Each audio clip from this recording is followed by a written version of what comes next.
pertama meminta Mas Tommy Hernowo itu bukan kebetulan, karena saya merasa Hernowo itu, Her itu air, Nowo itu 9.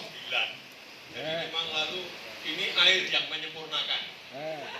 Tepuk tangan untuk suasana hujan si Mendut ini, karena memang air menyempurnakan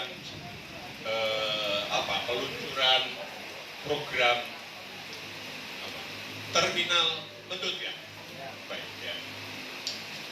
Saya berterima kasih dan senang karena dalam 2 tahun terakhir ini saya merasa menjadi tukang kebun di Merican dan sekarang mendapat kehormatan untuk hadir bersama teman-teman di 5 gunung ini. Dan dalam 2 tahun rasanya ada sebuah kehilangan, misalnya Pak Riyadi dari Kejayaan itu yang kemudian juga mendahului kita bertamasya ke tempat yang kita tidak bisa membayangkan bagaimana. Nah, saya merasa terhormat karena saya juga hampir mendekati 60. Kalau tadi Mas Tanto mengatakan sebagai lansia, saya lebih menempatkan sebagai orang-orang yang mempunyai kehormatan tertentu. Karena salah satu gejala yang ada di dalam masyarakat, orang tua lalu disingkirkan, padahal tidak. Seperti juga Bu Wiwi Wijayanti gitu ya, saya mengistilahkan lalu, wah ini namanya juga cocok gitu, karena Siwi itu anak perempuan yang membawa kehormatan, menghadirkan kembali kehormatannya sebagai manusia.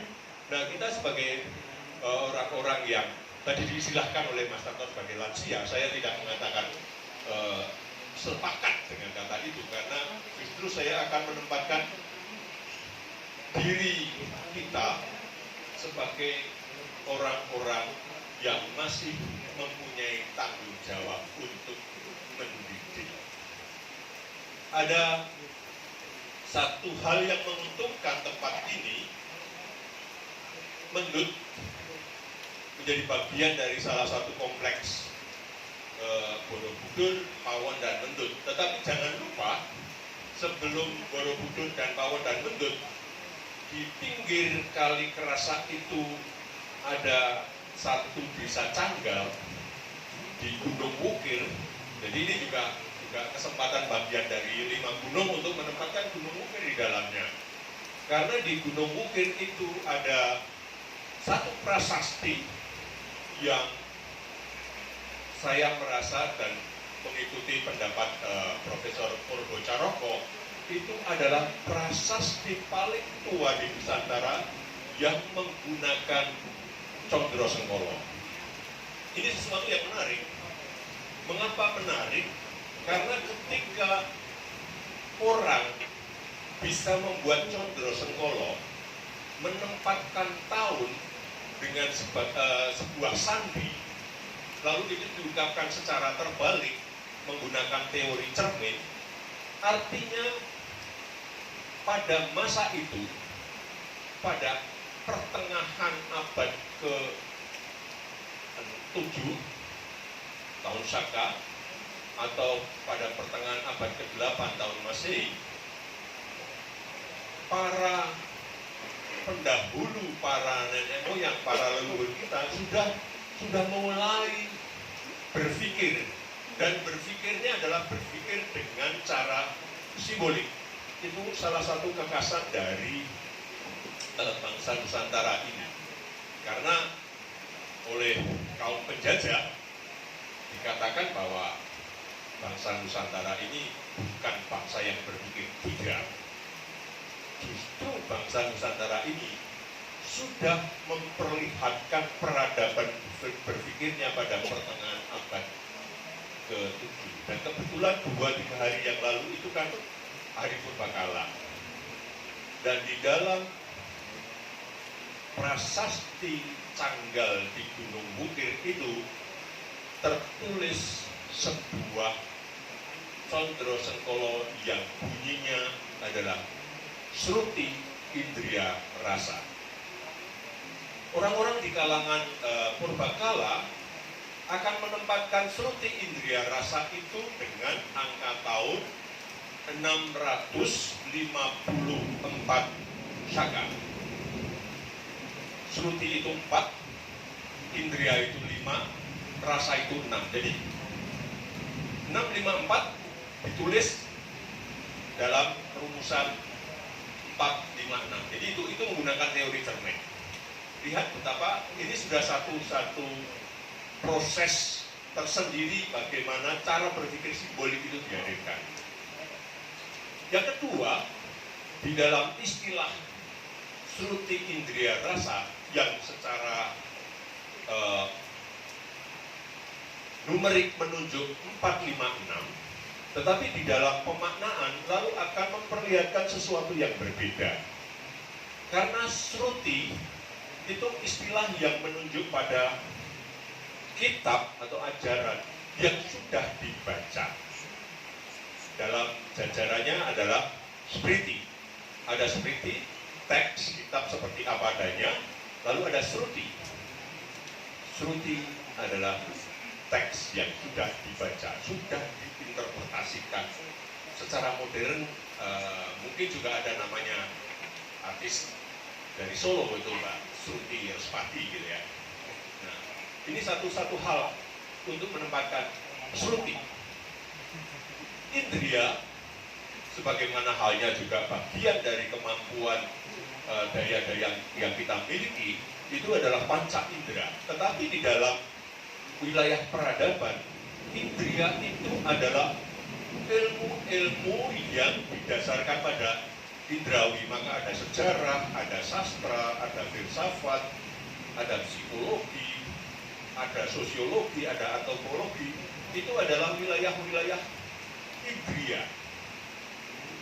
Sedangkan rasa adalah wilayah yang tertinggi dari daya-daya jiwa manusia yang mengikat atau yang keluar dari, yang dihasilkan dari panca indera. Dengan demikian, Sruti Indriya Rasa yang menempatkan sebagai tahun Syaka 654 sebagai sebuah simbol, dia menghadirkan inilah sebuah paradigma nalar Nusantara yang pada satu sisi berpijak pada Sruti, teks yang sudah dibaca, yang sudah diinterpretasikan. Yang kedua didasarkan pada ilmu-ilmu pengetahuan, ilmu-ilmu sosial, ilmu-ilmu kemasyarakat, ilmu-ilmu humaniora yang menempatkan di mana Sruti teks itu hidup. Dan dua Sruti dan Indriya ini menjadi akar yang menopang atau yang berpuncak pada rasa. Sehingga dengan demikian Sruti Indriya Rasa itu merupakan sebuah paradigma nalar rasa dan tempatnya tidak jauh dari tempat ini.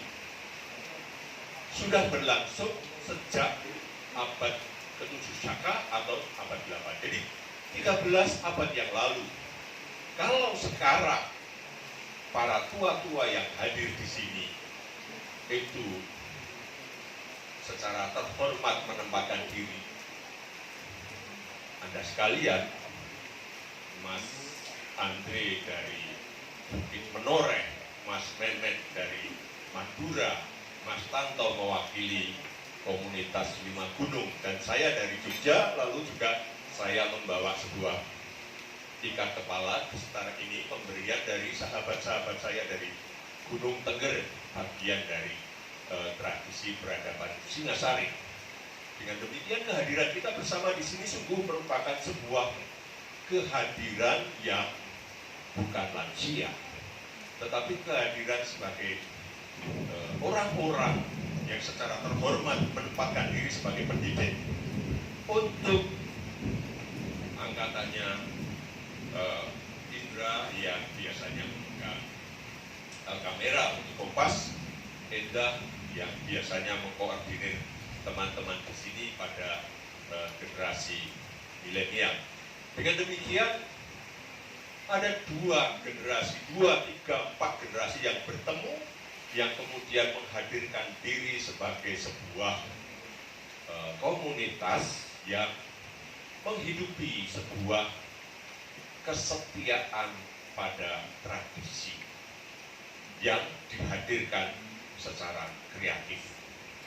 Creative fidelity terhadap satu warisan Sruti Indria Rasa. Terima kasih Mas Tanto untuk terminal Mendutnya, bukan sebagai sebuah tempat terakhir, tetapi tempat untuk berjumpa dari orang-orang yang selama ini senantiasa disibukkan dengan berbagai perjalanan. Salam